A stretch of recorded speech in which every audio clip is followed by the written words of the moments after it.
Hi friends, ഞാനിന്ന് പറഞ്ഞുതരാൻ പോണത് ഞങ്ങളുടെ വീട്ടിൽ ഇടയ്ക്കിടയ്ക്ക് ഉണ്ടാക്കാറുള്ള, അതായത് ഒരു വീക്കെൻഡിലൊക്കെ ഉണ്ടാക്കാറുള്ള ഹൈദരാബാദി ബിരിയാണി. എൻ്റെ വേർഷനിലുള്ള ബിരിയാണിയാണ്. ഞാൻ എങ്ങനെ ഉണ്ടാക്കേണ്ടതെന്ന് പറഞ്ഞുതരാം.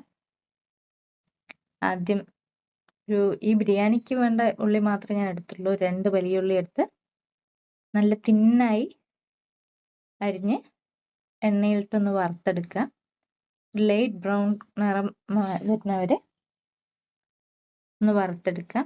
ഈ കാണുന്ന ബ്രൗൺ നിറമാകുമ്പോൾ നമ്മൾ കോരിയെടുക്കാം. ഇതിപ്പോൾ സ്ക്രീനിൽ എത്ര നിറം ഇതാവുണ്ടെന്ന് എനിക്കറിയില്ല, പക്ഷെ ഞാൻ എടുക്കുമ്പോൾ ലൈറ്റ് ബ്രൗൺ ആയുള്ളൂ. ഈ ലൈറ്റ് ബ്രൗൺ നിറമാകുമ്പോൾ കോരിയെടുക്കാം. അതൊന്ന് നന്നായി ആറണം. അതിനുവേണ്ടി ഞാൻ മാറ്റി വെച്ചിട്ടുണ്ട്. അതായത് 1 കിലോ ചിക്കൻ എടുത്തിട്ടുണ്ട്. ആ ചിക്കൻ ആവശ്യമായ മസാലയാണ് എടുക്കാൻ പോണത്. മഞ്ഞപ്പൊടി, പിന്നെ ഗരം മസാല. എല്ലാം ഈ 1 കിലോ ചിക്കനുള്ള അളവ് മനസ്സിലാവും. ഒരുപാട് മസാലയും കൂടി പോകരുത്, അപ്പോഴും ബിരിയാണി ടേസ്റ്റ് ഉണ്ടാവില്ല. ഇനി ചിക്കൻ മസാല എടുത്തിട്ടുണ്ട്. ഗരം മസാല കുറവ് മതി, ചിക്കൻ മസാല കുറച്ച് കൂടുതൽ ഇരുന്നാലും കുഴപ്പമില്ല. ആവശ്യത്തിനുള്ള മുളക് പൊടി,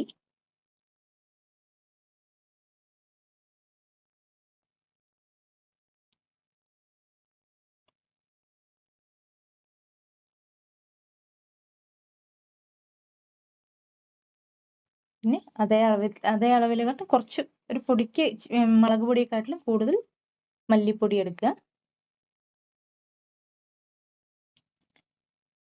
ചിക്കൻ എടുത്ത അളവിൽ ഇത് എല്ലാവർക്കും ഈ റോ ചിക്കനിൽ ഇട്ട് മസാല ഇട്ട് കഴിഞ്ഞാൽ ടേസ്റ്റ് നോക്കാൻ ചിലവർക്ക് ഇഷ്ടം ഉണ്ടാവില്ല. അത് കാരണം ഞാൻ ആദ്യം മസാല പ്രിപ്പയർ ചെയ്ത് അതിൻ്റെ ടേസ്റ്റ് നോക്കിയ ഉപ്പൊക്കെ കറക്റ്റ് ആണോ എന്ന് നോക്കിയ ശേഷം ഞാൻ ചിക്കൻ ഇതിൽ ആഡ് ചെയ്യാറുള്ളൂ.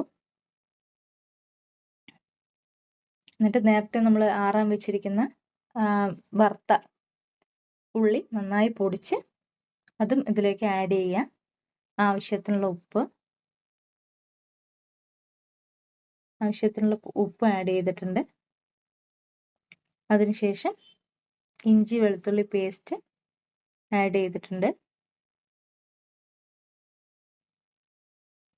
എന്നും ഇതില് ഈ ഹൈദരാബാദി ചിക്കൻ ബിരിയാണിയിലെ എണ്ണ ഇതിൽ മസാലയിൽ ചേർക്കുമ്പോൾ അധികം ഉള്ളി വറുത്ത എണ്ണ ചേർക്കാൻ നോക്കുക. അതിൽ കുറച്ചും കൂടി ടേസ്റ്റ് ഉണ്ടാകും.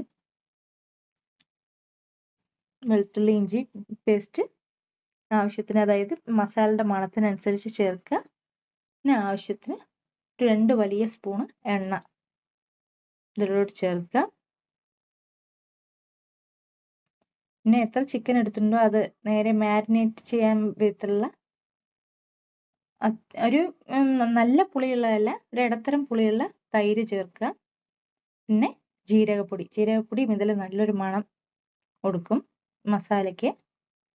ഇതെല്ലാം കൂടെ നന്നായി ഒന്ന് മിക്സ് ചെയ്യുക. ഒരുപാട് അളവിലൊന്നും വേണ്ടി വരില്ല, ഒരു ചെറിയ അളവിൽ ജീരകപ്പൊടി ഇട്ട് നന്നായി ഒന്ന് മിക്സ് ചെയ്യാം. ഇപ്പൊ തന്നെ നമുക്ക് ഈ മസാല മിക്സ് ചെയ്യുമ്പോൾ തന്നെ നല്ല മണം വരും. എന്നിട്ട് അതിനുശേഷം നമ്മൾ ടേസ്റ്റ് ചെയ്ത് നോക്കുക. നല്ല ഉപ്പും എരിവും എല്ലാം പാകമാണോ നോക്കിയ ശേഷം ഇതിൽ ചിക്കൻ ആഡ് ചെയ്യുക.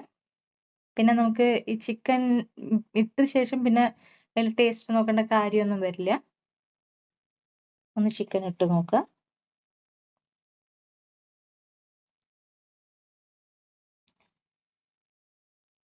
നന്നായി ഒന്ന് മിക്സ് ചെയ്ത ശേഷം 1-2 മണിക്കൂർ കഴിഞ്ഞ്, ഇപ്പൊ നമ്മൾ രാത്രിക്ക് ഉണ്ടാക്കണമെന്ന് വെച്ചാൽ ഉച്ചയ്ക്ക് മസാല തേച്ച് വെച്ചാലും മതിയാകും.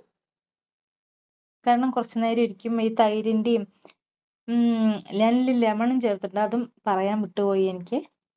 ലെമണും കൂടെ ചേർക്കുമ്പോൾ ഈ ചിക്കൻ ഒന്ന് സോഫ്റ്റ് ആകും. പിന്നെ ലാസ്റ്റ് നമ്മൾ ഉണ്ടാക്കുന്ന നേരത്ത് പുതിന മല്ലിയില കൂടെ നന്നായി അരിഞ്ഞ ശേഷം അതും കുറച്ച് അളവിലെടുത്ത് ഇതിൽ ഇട്ടിട്ട് നന്നായി ഒന്ന് മിക്സ് ചെയ്യുക.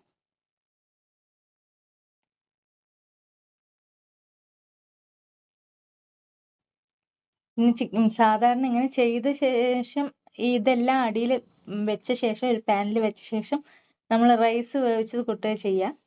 പക്ഷേ എനിക്കത് വെന്തില്ലെങ്കിലോ അങ്ങനെയുള്ള ഒരു ചെറിയ തോന്നൽ കാരണം ഞാൻ ആദ്യം ലേറ്റ് ആയിട്ടൊന്ന് അതൊന്ന് കുക്ക് ചെയ്യാറുണ്ട്.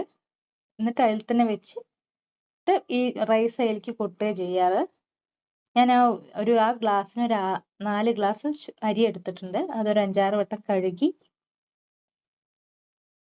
ആദ്യം ഒരു വലിയ പാത്രത്തിൽ വെള്ളം എടുത്തിട്ടുണ്ട്. അതിൽ ഉപ്പ്, എണ്ണ, ഈ പുതിന മല്ലിത്തല ഒക്കെ ഇട്ടിട്ടുണ്ട്. പിന്നെ വെള്ളത്തിലുള്ള ഫ്ലേവറിന് വേണ്ടി ഇതിൽ ഇഞ്ചി വെളുത്തുള്ളി പേസ്റ്റ്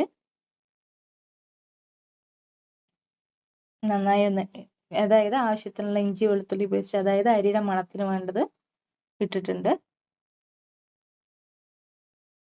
പിന്നെ ഏലക്ക, ജീരകം, 4 ഗ്രാമ്പു, പെരിഞ്ജീരകം, പട്ട, കുരുമുളക് ഉണ്ടെങ്കിൽ കുരുമുളക്, ജീരകവും ഒപ്പത്തിനൊപ്പം ഇട്ടാലും മതിയാകും. പിന്നെ ബേ ലീഫിൽ അതൊരെണ്ണം ഇടുക. പിന്നെ ഗ്രാമ്പു ഇട്ടിട്ടുണ്ട്. എല്ലാം കൂടി ഇട്ടിട്ട് നന്നായി ഒന്ന് മിക്സ് ചെയ്യുക. അതായത് ആ ഉപ്പൊക്കെ നന്നായി അലിഞ്ഞ് ചേർന്ന് നന്നായി ഒന്ന് തിളച്ച് വരുന്നവരെ ഇതൊന്ന് മിക്സ് ചെയ്യുക.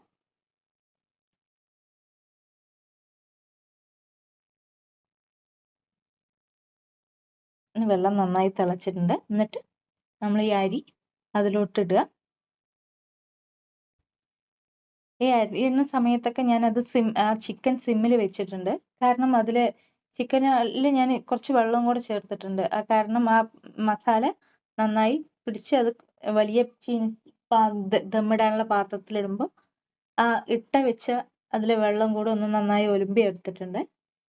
ഇത് ഞാൻ അതിന്റെ മുകളിലുള്ള കളറിന് വേണ്ടിയിട്ട് ബിരിയാണിയിൽ റോസ് വാട്ടർ എസൻസും മഞ്ഞപ്പൊടി പാലും കൂടെ മിക്സ് ചെയ്ത് വെച്ചാണ്.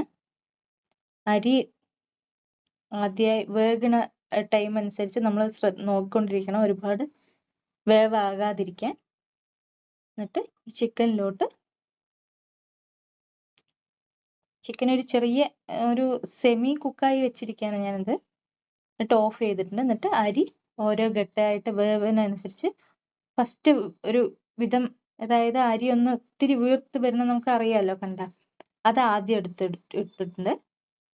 അതിനുശേഷം മല്ലിയില, പുതിനയില, പിന്നെ മുകളിൽ മറ്റേ റോസ് വാട്ടർ എസൻസ് മിക്സ് ഒഴിച്ചിട്ടുണ്ട്. പിന്നെ ഉള്ളി വറുത്തത് കൂടെ ഒന്ന് വെതറി വെച്ചിട്ടുണ്ട്. ആവശ്യത്തിന് ഓയിൽ ഒഴിച്ചിട്ട് വെച്ചിട്ടുണ്ട്. ഇനി അടുത്ത ഇത് കുറച്ചുകൂടെ വേവ്, അതായത് മുകളിലേക്ക് നല്ല വെന്ത അരി ഇട്ടിട്ട് ഒരുപാട് വേവാത്ത അരി അങ്ങനെ മുകളിലേക്കായിട്ട് ഇട്ട് വെക്കുക. അങ്ങനെ ചെയ്യാറ്. അടിയിലേക്കായി ഇട്ട് വെക്കുക. അതായത് ഒരുപാട് വേവാത്തത് അടിയിലും നല്ല വെന്ത ചോറ് മുകളിലേക്കുമായിട്ട് അങ്ങനെ ഇട്ട് വെച്ചിട്ടുണ്ട്. ഒരു 80% വേവായത് മുകളിലേക്ക് ഇട്ട് വെച്ച് ഇതുപോലെ തന്നെ സെയിം ഡെക്കറേഷനൊക്കെ സെയിം റിപ്പീറ്റ് ചെയ്യുക, നേരത്തെ ചെയ്ത പോലെ തന്നെ.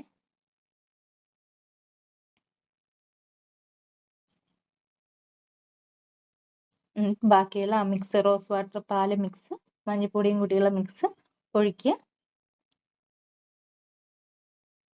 പിന്നെ ഓയിലും നന്നായി ഒഴിക്കുക. അതായത് മുകളിൽ നന്നായി അതിന്റെ എന്താ പറയുക മോയ്സ്ചർ കിട്ടാൻ വേണ്ടിയിട്ട്, അരി അങ്ങനെ ഒരുപാട് ഡ്രൈ ആകാതിരിക്കാൻ വേണ്ടിയിട്ട് എണ്ണ ചേർക്കുന്നത്.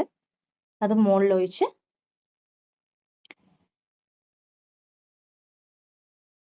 നന്നായി എല്ലാവിടെയും എണ്ണ എത്തി എന്നുള്ള രീതിയിലാകുമ്പോൾ അടച്ചു വെക്കുക. ഞാൻ ഈ പാത്രം എടുത്തിരിക്കുന്നത് എന്താ വെച്ചാൽ ഞങ്ങളുടെ വീട്ടിൽ അംഗങ്ങൾ കുറവാണ്, അതുകൊണ്ട് അത്രേ വേണ്ടി വരുള്ളൂ. അതുകൊണ്ട് ചെറിയൊരു ചീനച്ചട്ടിയിലെടുത്ത് അതൊരു 20 മിനിറ്റ് മതിയാകും. ഒരു 10 മിനിറ്റ് ഫുള്ളിലും അത് കഴിഞ്ഞ് സിമ്മിലിട്ട് മൊത്തം 20 മിനിറ്റിൽ ആകും. നല്ല ടേസ്റ്റി ബിരിയാണിയാണ്. എല്ലാവരും വീട്ടിൽ ട്രൈ ചെയ്ത് നോക്കുക, നന്നാവും. ഇഷ്ടപ്പെട്ട സപ്പോർട്ട് ചെയ്യുക. Thank you friends. സബ്സ്ക്രൈബ് ചെയ്യുക.